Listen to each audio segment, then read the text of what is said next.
Balado ikan tongkol dicampur pete. Itulah menuku hari ini. Sing penting menune mambu cabe dan warnane merah merona.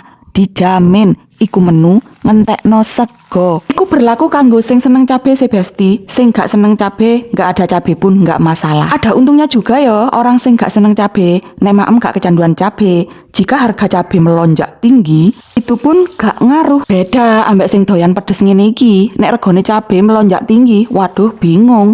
Lebih bingung daripada harga daging yang melonjak tinggi. Bukankah begitu, besti-bestiku?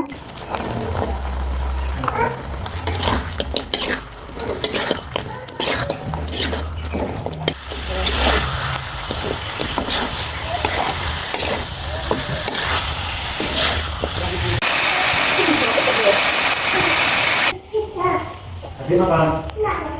Kenapa? Makan yang gede.